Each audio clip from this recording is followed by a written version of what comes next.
This is a scintillator. It measures gamma radiation. Right now what you're seeing is background radiation.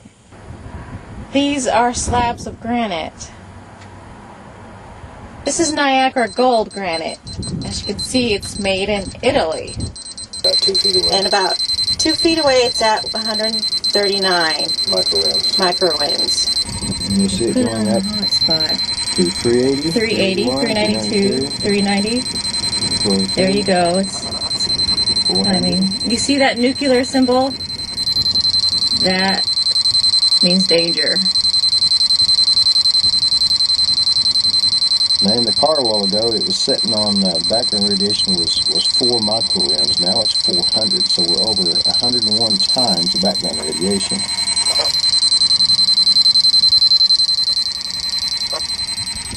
.417, 411, 412. There's a particularly hot spot right there, 418.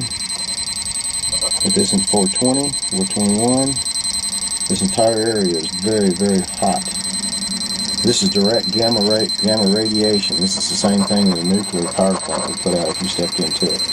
Of course, it puts out neutrons and everything else too, but this is some dangerous stuff. Plutonium puts out gamma radiation.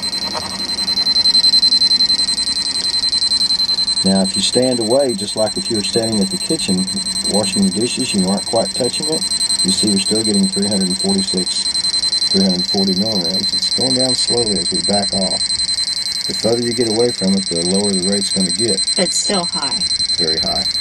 This is going to show you what you get. It's called a gonadal dose. It's basically the most sensitive part of the body to radiation damage is the sexual organs, gonads, testes, ovaries. This is basically showing what kind of exposure you're getting standing at your sink, cooking or washing dishes or cleaning. 370 if you're up right up against it.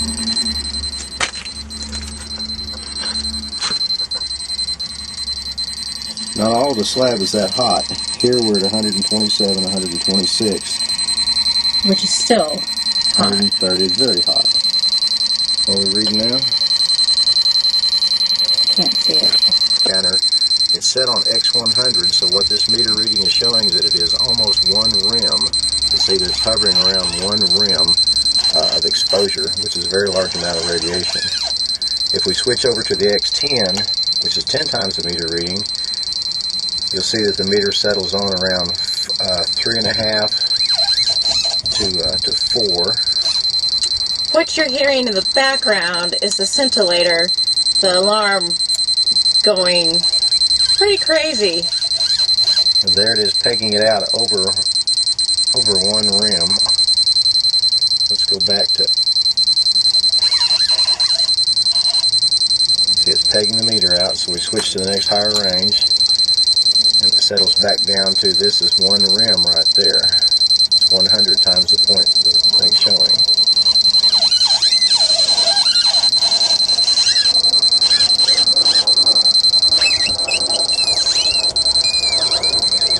Now it's settled down to about 0.5, so let's go back down. Then we're back to between, now it's pegged out at 5 millirem again. You see that it's hitting in bursts. Let's go back to X10. It should settle back down to the 1 period. There we go, right there. Now this doesn't tell the whole story. It's not as accurate because it's having so much. You see the light blinking up here. You've got so much radiation coming off of it that it can't count it all at once. Here in a little bit we'll take a computer and hook up to this, a laptop, and we'll be able to count each individual pulse because the computer's much faster than this analog meter is. Now I'm standing about a few feet away. The scintillator is a few feet away from this slab, and right now can't see that. Okay, over here it's showing that this particular second is counting once per second. It's showing as it's changing. Here's the counts. This is the average counts per minute. This is the millirem per hour that you're getting. You notice sometimes you see the average. The average count per minute is 456. The average millirem an hour is 7.6. That is the hottest slab that we've ever found. Now that is alpha, beta, and gamma. That's not everything. If you'll pan down here to the bottom, you'll see a number 1, a number 51, number 52, 53, and so on. That's counting second by second, and it's listing out exactly what happened in that second, how many counts per minute, what the millirem per hour averaged in that particular second.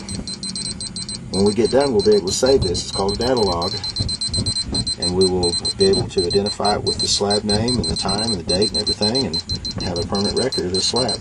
Right now it's at 7.6. You can see it's fluctuating between 7.5 and 7.6. This thing is only accurate between 1/10%, so it'll only go in other words, it won't go 7.45 or 7.55. It'll only go 7.5 or 7.6. Now it's done. It's at 100%, and the scientific result of this is 7.5 millirems per hour, which is huge, or 450 counts per minute. Okay. Yeah. This is, of course, that spot that we were testing. It's a pretty big spot. This is a graph that shows how the counts per minute go up and down. It doesn't show the millirem, it just shows the counts per minute. But you can see some idea of how the radioactivity is kind of inconsistent. It comes in bursts, highs and lows. But on the average, it will be very predictable. It will be right there where the scientists say it's going to be. You know?